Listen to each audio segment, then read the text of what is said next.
happy to welcome you all to another video. So இந்த video எதை பற்றி அப்படின்னா, நான் வந்து ஒரு few years back என்னோட ஹேர் வந்து இப்படி இருந்துச்சு. அதை நான் எப்படி ட்ரான்ஸ்ஃபார்ம் பண்ணி இப்படி மாற்றினேன் அப்படிங்கிறதையும், ப்ளஸ் இந்த போஸ்ட்மார்ட்டம் ஹேர் ஃபால், டெலிவரிக்கு அப்புறமா ப்ரெக்னென்சி டைமில் அப்போல்லாம் நமக்கு நிறைய ஹேர் ஃபால் வரும்ல. ஸோ நான் அதை எப்படியெல்லாம் வந்து கண்ட்ரோல் பண்ணி கொஞ்சம் ரீக்ரோ பண்ணேன் என் ஹேர் அப்படிங்கிறதையும், ப்ளஸ் இப்போது என்னோட கரண்ட் மினிமலிஸ்டிக்கான ஹேர் கேரையும் உங்கள் எல்லாருக்கிட்டையும் இந்த வீடியோவில் நான் ஷேர் பண்ணியிருக்கேன். இது என்னோட நேச்சுரலான ஹேர் டெக்ஸ்சர். ஷாம்பு மட்டும் யூஸ் பண்ணி வாஷ் பண்ணால் என்னோடய ஹேர் பார்க்க இப்படி தான் இருக்கும். எந்த ஒரு கண்டிஷ்னர் யூஸ் பண்ணாமல், ஸ்டைலிங் பண்ணாமல், ஷாம்பு மட்டும் போட்டு ஒரு 4 டேஸ்க்கு முன்னாடி வாஷ் பண்ணியிருந்தேன் வீடியோ காட்டணும் அப்படின்ட்டு. பார்க்கவே வந்து தொட்டு பார்க்குறதுக்கே வந்து தேங்காய் நார் மாதிரி ஃபீல் ஆகுது அதோட டெக்ஸ்சர். அதை எப்படி கொஞ்சம் ஹெல்த்தியாக நரிஷ்டாக சேஞ்ச் பண்ணியிருக்கேன் அப்படிங்கிறத இந்த வீடியோவில் காட்டுறேன். Different types of hair textures இருக்குது. அதில் என்னோடது வந்து ஒரு மீடியம் வால்யூமில் இருக்கிற ஒரு வேவியான ஹேர் அப்படின்னு சொல்லலாம். என்னோடய ஆயிலிங் ப்ராசஸில் ஃபர்ஸ்ட் வந்து ஒரு பெரிய பல் இருக்கிற மாதிரி உடன் கோம்பு யூஸ் பண்ணி கீழே இருந்து மேலே வரைக்கும் சிக்க எடுத்துக்கிறேன். அப்படி டீடாங்கிள் பண்ணும் போது தான் ஹேர் டேமேஜ், ஹேர் ஃபால்லாம் பெருசாக இருக்காது. இப்போ நம்மளோட ஹீரோ ஆயில், நான் மொத்தம் 3 ஆயில் யூஸ் பண்ணுவேன். எனக்கு எது செட் ஆகுதோ அதை நான் சொல்கிறேன்.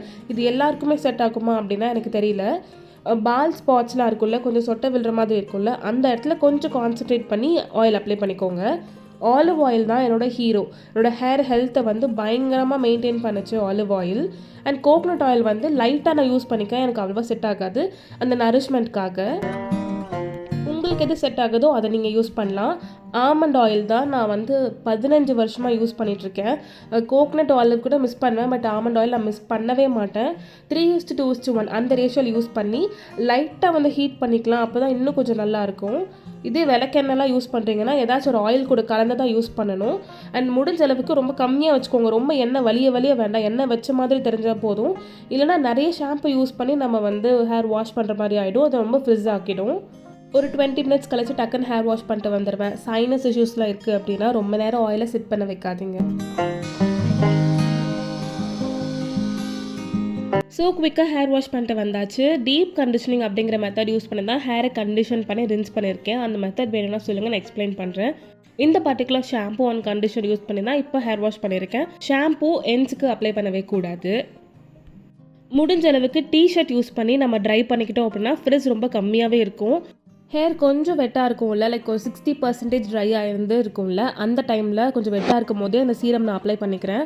இதுக்கு முன்னாடி வந்து லாரியலோட எக்ஸ்ட்ராடினரி சீரம் நான் அப்ளை பண்ணிட்டு இருந்தேன். பட் இதை விட அது நல்லா இருக்குன்னு சொல்லியிருந்தாங்க. ஸோ இதை நான் ஸ்விட்ச் பண்ணியிருக்கேன். ரெண்டுமே கிட்டத்தட்ட ஒரே மாதிரி தான் இருக்குது. 2000 years later. அது வேறு ஒன்றும் இல்லை, என்னோடய லீவ்-இன் கண்டிஷ்னர் தான். லாரியலோட இந்த நோ ஹேர் கட் க்ரீம் அப்படிங்கிற லீவ்-இன் கண்டிஷ்னர் நான் யூஸ் பண்ணிகிட்ருக்கேன். இதுக்கு முன்னாடி ட்ரீம் லென்த்தில் ஷாம்பூ அண்ட் கண்டிஷ்னர் யூஸ் பண்ணிகிட்டு இருந்தேன். அதோட காம்போவாக இதையும் வாங்கியிருந்தேன்.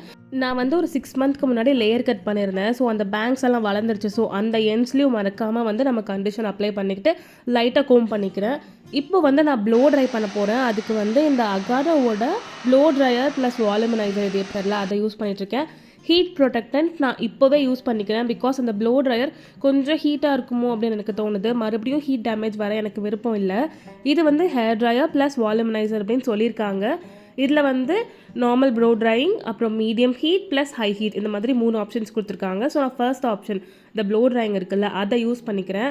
என்கிட்ட ஹேர் ஸ்ட்ரைட்னரும் இருக்குது, ட்ரையரும் இருக்குது. பட் அது எல்லாமே வந்து என் டெடிஸோட தூங்கிட்டுருக்கு. ஏன்னா அதில் ஸ்டைல் பண்ணோன்னா கொஞ்சம் ஸ்கில்ஸ் வேணும், ப்ளஸ் ரொம்ப டைம் எடுக்கும். எனக்கு அவ்வளோவா இப்போ டைம் இல்லை. ரொம்ப நாளாக இதை வாங்கணும்னு நினச்சிட்டே இருந்தேன். ஸோ அந்த ப்ளோ ட்ரையிங் ஆப்ஷன் யூஸ் பண்ணி நான் வந்து இதை யூஸ் பண்ணிக்கிறேன். ஒரு 2-3 டைம்ஸாக இதை வந்து நான் யூஸ் பண்ணியிருப்பேன். வீக்லி ஒன்ஸ் அப்படி தான் யூஸ் பண்ணுறேன். இது ஒரு 4th டைம் நினைக்கிறேன்.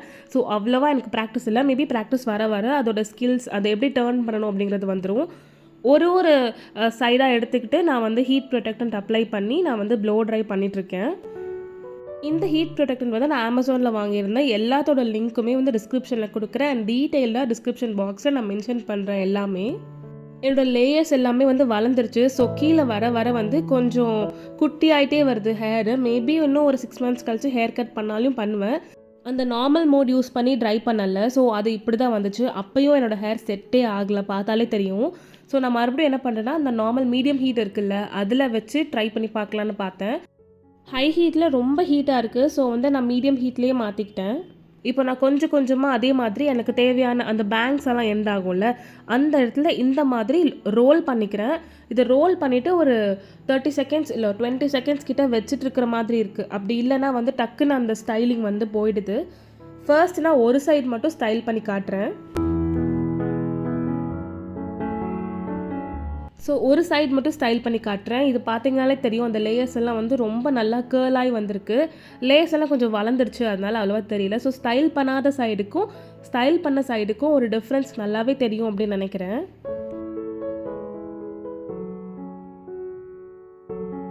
ஸோ குயிக்காக நம்ம இந்த சைடும் வந்து லைட்டாக ஹீட் அப்ளை பண்ணி ஸ்டைல் பண்ணிக்கலாம். இது ஸ்டைல்னு சொல்ல முடியாது, பட் அந்த ஃப்ரிஸ் எல்லாம் இல்லாமல் ஹேரை கொஞ்சம் நீட்டாகவும் கொஞ்சம் நரிஷ்டாகவும் காட்டுறதுக்கான ஒரு மெத்தட் அப்படின்னு சொல்லலாம். ஸோ என் ஹேர் பார்க்க இப்படி தான் இருக்குது. ஒரு ஸ்மூத் அண்ட் சில்கி ஒரு டெக்ஸ்டர் கிடைக்குது. அண்ட் ஆல்சோ அந்த ஃப்ரிஸ்னஸ்லாம் இல்லாமல் கொஞ்சம் வந்து நீட்டாக இருக்க மாதிரி இருக்குது, கொஞ்சம் நரிஷ்டாகவும் இருக்க மாதிரி இருக்குது. இதை நான் வந்து ப்ராப்பராக ஸ்டைல் பண்ணதுனால தான், ஹீட் யூஸ் பண்ணி ஸ்டைல் பண்ணதுனால தான். ஸோ ஃப்ரிஸி ஹேர்லாம் இருக்குது அப்படின்னா லைட்டாக ஹீட் யூஸ் பண்ணி ஸ்டைல் பண்ணிக்கிட்டீங்க அப்படின்னா ஹேர் வந்து எல்லாத்துக்குமே சூட் ஆகும். And before and after picture நீங்கள் பார்க்கலாம் எவ்வளோ டிஃப்ரென்ஸ் தெரியுது அப்படின்ட்டு. என்னோட ஹேர் ஹீட் டேமேஜ் ஆச்சுன்னு சொன்னல, அதை நான் எப்படி ரெக்கவர் பண்ணி ரீக்ரோ பண்ணேன் அப்படின்னா மொத்தம் 8 ஸ்டெப்ஸ் ஃபாலோ பண்ணேன். ஃபர்ஸ்ட் வந்து டெர்மட்டாலஜிஸ்ட் கிட்ட போயிட்டு என்னோட ஹேர் ஃபால்க்கான ரீசன் என்ன அப்படிங்கிறது பார்க்கலான்னு போனேன். பிளட் டெஸ்ட்லாம் கொஞ்சம் எடுத்தாங்க. Hormonal issues like thyroid, PCOD எல்லாம் இருக்கான்னு பார்த்தாங்க. அதெல்லாம் இல்லை, நார்மலாக தான் இருந்துச்சு. ஸோ ஹீட் அதிகமாக யூஸ் பண்ணதுனால தான் வந்து இந்த மாதிரி டேமேஜ் ஆயிருக்கு அப்படின்னு சொல்லியிருந்தாங்க. அண்ட் ஒரு சில சப்ளிமெண்ட்ஸ் அண்ட் வந்து ஒரு சீரம் ஒன்று கொடுத்துருந்தாங்க. பட் சீரம் எனக்கு அவ்வளோ ஒர்க் ஆகலை. பிகாஸ் ஒரு 1-2 வீக்ஸ்லேயே வந்து பயங்கரமான ஹெட்டேக் வர ஆரம்பிச்சிச்சு. ஸோ அதை நான் ஸ்டாப் பண்ணிட்டேன். அண்ட் செகண்ட் வந்து ஆயிலிங். ஒரு 3 டேஸ்க்கு ஒன்ஸ் வந்து நான் நல்லா ஆயில் பண்ணி என்னோட ஃப்ரெண்ட்ஸ் வந்து காலேஜ் ஹாஸ்டலில் ரொம்ப ஹெல்ப் பண்ணாங்க. ஃபார்ச்சுனேட்லி அவங்க இருந்ததுனால இந்த 3 டேஸ்க்கு ஒன்ஸ் வந்து நல்லா ஆயில் பண்ணி மசாஜ் பண்ணி விடுறது. ஸோ அந்த மாதிரி இருந்ததுனால நல்லா வந்து ஹேர் நரிஷ் ஆச்சு. அண்ட் அந்த டேமேஜ் எல்லாம் கொஞ்சம் கொஞ்சம் குறைஞ்சிச்சு. அந்த ஆயிலிங் ப்ராசஸை வந்து நான் இதுக்கு முன்னாடி ஷேர் பண்ணியிருந்தேன்ல, அதே ஆயிலிங் ப்ராசஸ் தான். Like almond oil, olive oil, coconut oil 3:2:1 அந்த ரேஷியோவில் வந்து மிக்ஸ் பண்ணி நல்லா லைட்டாக அப்படியே மிக்ஸ் பண்ணி நான் வந்து அதை யூஸ் பண்ணிப்பேன். தேர்ட் ஸ்டெப் வந்து நோ ஹீட். லிட்டரலி சன் கூட இல்லை, சன் எக்ஸ்போஷர் கூட அதிகமாக எனக்கு இருக்காது. ப்ளஸ் என்னோட ஹாஸ்டலில் வந்து ரொம்ப ஸ்ட்ரிக்ட், அவுட்டிங்லாம் அலௌட் கிடையாது. பேரண்ட்ஸ் சொன்னால் மட்டும்தான் அவுட்டிங். ஸோ வெளியே போகிறதுக்கான சுச்சுவேஷனே அமையல. பட் இருந்தாலும் நாங்கள் வெளியே போவோம். அதனால என்னமோ சன் எக்ஸ்போஷர் அதிகமாக இல்லாததுனால எனக்கு ஸ்கின்னும் சரி ஹேரும் சரி பயங்கரமாக வந்து ரொம்ப ஹெல்த்தியாக ஆரம்பிச்சிருச்சு. என்னோட பாடி, என்னோட ஸ்கின்னே வந்து பயங்கர சன்னுக்கு வந்து சென்சிட்டிவானது எனக்கு ரீசெண்டாக தான் தெரிய வந்துச்சு அதுவே. அண்ட் ஃபோர்த் ஸ்டெப், இது ரொம்ப முக்கியம். ஸ்பிளிட் எண்ட்ஸில் டேமேஜ் இருந்துச்சு அப்படின்னா இட் இஸ் ஓகே, ஹேரை கட் பண்ணிக்கோங்க, ஷார்ட்டாக கூட கட் பண்ணிக்கோங்க. ஸ்பிளிட் எண்ட்ஸ் வந்துச்சுனாலே ஃபுல் ஹேரும் டேமேஜ் ஆகிட்டு ஹேர் ஃபால் ஆக ஆரம்பிச்சிடும். அண்ட் ஃபிஃப்த் ஸ்டெப் என்ன அப்படின்னா, நம்ம வந்து ஹெட் மசாஜெலாம் இருக்குல்ல, அதெல்லாம் அதிகமாக கொடுக்கவே கூடாது. அண்ட் ஹேர் மாஸ்க்கெல்லாம் யூஸ் பண்ணாதீங்க. பிகாஸ் ஹேர் ஆல்ரெடி ரொம்ப வந்து வீக்காக இருக்கும். நம்ம அதெல்லாம் யூஸ் பண்ணும்போது இன்னும் கொஞ்சம் ஹேர் வீக்காக ஆரம்பிச்சிடும். நம்ம ஒழுங்காக அதை யூஸ் பண்ண தெரியல அப்படின்னா ஒரு ப்ரொஃபஷ்னல் கிட்ட போய் யூஸ் பண்ணுறது ரொம்பவே நல்லது. அண்ட் சிக்ஸ்த்து வந்து நான் ஹேர் ஸ்பாஸ் போக ஆரம்பித்தேன். ஹேர் ஸ்பா போய் ப்ரொஃபஷ்னலி வந்து என்னோடய ஹேரை வந்து அப்பப்போ ஸ்பா மட்டும்தான், லைக் நாட் கெமிக்கலாக இருக்கட்டும் எதுவுமே கிடையாது, ஸ்பா மட்டும்தான் போவேன். அண்ட் சிக்ஸ்த்து வந்து ஷாம்பூஸ், ஷாம்பூ அண்ட் கண்டிஷனர் ரெண்டுமே நேச்சுரலி மேட் ஷாம்பூ நான் ஆர்கானிக் கண்டிஷனர் அந்த மாதிரி யூஸ் பண்ணிட்டு இருந்தேன். பட் வீட்லேயே நான் செய்யலை. ஹைபிஸ்கஸ் ஷாம்பூ வந்து ஆர்கானிக்காக நிறைய இடத்துல கிடைக்குது. அண்ட் என் அம்மாவுக்கு தெரிஞ்ச ஒருத்தவங்க வந்து ஆர்கானிக் ஹைபிஸ்கஸ் ஷாம்பூ அப்படின்னு சொல்லிட்டு கொடுத்துருந்தாங்க. ஸோ அதை தான் நான் யூஸ் பண்ணேன். நான் மட்டும் இல்லை, நான் நிறைய வாங்கி என் ஃப்ரெண்ட்ஸ்க்கெல்லாம் கூட கொடுத்துருக்கேன். ரொம்பவே நல்லா இருந்துச்சு ரிசல்ட் அப்போ. பட் இப்போ அது கிடைக்கல, ரொம்ப இயர்ஸ் ஆகிடுச்சு, 10 இயர்ஸ் கிட்ட ஆகிடுச்சு. ஒரு 5 இயர்ஸ் கிட்ட வரைக்கும் நான் தான் யூஸ் பண்ணேன். அண்ட் ஆலோவேரா கண்டிஷ்னர் வந்து நான் அதுவும் ஆர்கானிக்லி லைக் அமேசானில் வாங்கினேன்னா இல்லை பக்கத்தில் லோக்கல் ஸ்டோரில் ஒன்று வந்து இந்த மருந்து கடைலாம் இருக்குல்ல, தமிழ் மருந்து கடை, லைக் கரெக்டான பேர் எனக்கு தெரியல, அதுக்கு பேர் சித்தா கடையா கரெக்டாக பேர் தெரியல, பட் தமிழ் மருந்து கடை அப்படின்னு சொல்லுவேன் நான். அந்த கடையிலலாம் வந்து இந்த மாதிரி ஆர்கானிக்கலி செஞ்சு ஆலோவேராஸ் கிடைக்கும். அது வாங்கி நான் யூஸ் பண்ணிக்கிட்டேன். பிகாஸ் நேச்சுரலாக நானே அந்த ப்ராசஸ் பற்றி தெரியாமல் நானே செஞ்சு மறுபடியும் நான் ஹேரை டேமேஜ் பண்ண விரும்பலை. அண்ட் நெக்ஸ்ட் வந்து lot of water and lot of greens, vegetables, lot of non veg எல்லாம் சாப்பிட ஆரம்பித்தேன். லாஸ்ட் பட் ஃபைனல் என்னன்னா வெயிட் கெயின் ஆனேன். வெயிட் வந்து ரொம்ப லைக் அண்டர் வெயிட்ல இருந்தேன். வெயிட் கெயின் கொஞ்சம் ஆனதுனால என்னோட ஸ்கின் ஹேரோட டெக்ஸ்டர் இதெல்லாமே மாறி கொஞ்சம் ஹெல்த்தியாக ஆயிடுச்சு. அண்ட் என்னோட ஹேர் வந்து இந்த ஹீட் டேமேஜுக்கெல்லாம் அப்புறமா ஒரு 2-3 இயர்ஸ்க்கு நல்லாவே இருந்துச்சு அன்டில் கோவிட் ஹிட் ஆன வரைக்கும். கொரோனா டைமில் வந்து நான் ஹேர் ஒழுங்காக பார்த்துக்கவே இல்லை. பயங்கரமாக ஹேர் ட்ரையர்லாம் யூஸ் பண்ணி வந்து பயங்கர டேமேஜ் ஆகி ஸ்ப்ளிட்டன்ஸ்லாம் வந்து பிரேக் ஆகி ஹேர் ஃபால்லாம் அதிகமாக ஆரம்பிச்சிருச்சு. ஓகே நம்ம ஹேரை ஷார்ட்டாக கட் பண்ணிக்கலாம் அப்படின்ட்டு கரெக்டாக இந்த லாக்டவுன் வந்து கொஞ்சம் ரிலீஸ் பண்ணுற டைம்லலாம் வந்து நான் போய் ஹேர் கட் பண்ணிக்கிட்டேன் ஷார்ட்டாக. கரெக்டாக பார்த்தீங்கன்னா கட் பண்ணி ஒரு 2-3 வீக்ஸ் கழிச்சு என் அம்மா வந்து பொண்ணு பார்க்குறதுக்காக ரெடி பண்ணுறாங்க. எனக்கு ஒன்றுமே புரியல, என்னடா அது இப்படி இருக்கும். சரி ஓகே, எனக்கு அப்போ மேரேஜ் பண்ணிக்க இன்ட்ரெஸ்ட் இல்லை. ஸோ நான் வந்து இதை வச்சாச்சும் வேணான்னு சொல்லிட்டு போட்டோம் அப்படிங்கிற மாதிரிலாம் இருந்தேன். Just kidding. ஸோ ஓகே, அதுக்கப்புறம் வந்து நான் என்னோட மேரேஜ் டைம்லலாம் இப்படி அந்த ஹேரோடையே தான் இருந்தேன். பொண்ணு பார்க்க வந்தப்போ சரி, இந்த உறுதிப்படுத்துவாங்கள்ல அந்த டைம்லையும் சரி. பிகாஸ் நான் எப்படி இருந்தேன்னா நான் இப்படி தான், நான் வந்து மேக்கப் கூட அதிகமாக போட்டுக்கல. எனக்கு இந்த ஃப்ளாஸ் எல்லாம் இருக்குது. என்னோட அப்பியரன்ஸ் தான். என்னோட அப்பியரன்ஸை பார்த்து நீங்கள் நோ ஆர் எஸ் அப்படின்னு நீங்கள் சொல்கிறீங்க அப்படின்னா I'll be so happy that you don't want me and I also don't want you. நம்ம அப்பியரன்ஸை பார்த்து ஒருத்தங்க எஸ் ஆர் நோ சொல்கிறாங்கன்னா அவங்க நமக்கு தேவையே இல்லை என்னை பொறுத்த வரைக்கும். But luckily I got a husband. அவருக்கு அதே அப்புறம் விட்டுக்கலாம்.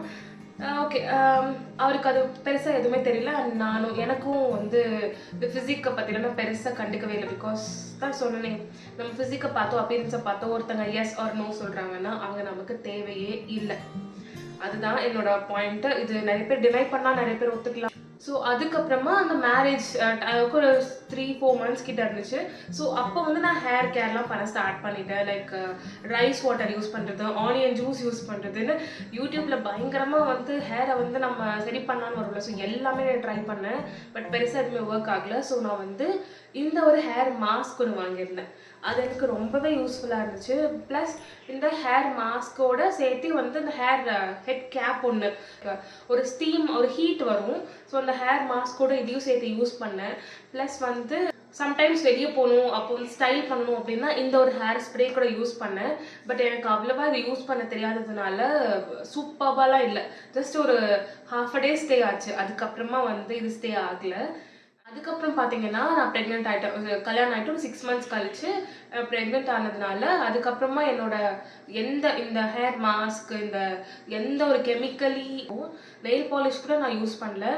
ஷாம்பூஸ் கூட வந்து கெமிக்கல் ஷாம்பூஸ் வேண்டாம், கண்டிஷனர்ஸ் கூட கெமிக்கல் கண்டிஷனர்ஸ் இல்லாமல் லைக் முடிஞ்ச அளவுக்கு கொஞ்சம் ஆர்கானிக்கலி நேச்சுரலி அந்த மாதிரி இருக்கிற மாதிரி சூஸ் பண்ணி ஒன்று நான் பண்ணேன்.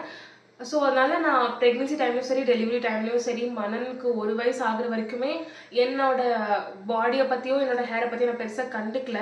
அது சரியாக தப்பான்னு எனக்கு தெரியல. பிகாஸ் அதை ஒரு ஸ்ட்ரெஸ் ஆக்க நான் விரும்பலை. அதுக்கப்புறமா பார்த்தீங்கன்னா நான் என்னோட கரண்ட் ஹேர் ரொட்டீன் இருக்குல்ல, இப்போ நான் போட்டிருந்தேன்ல, அதுதான் நான் ஃபாலோ பண்ணிட்டுருக்கேன்.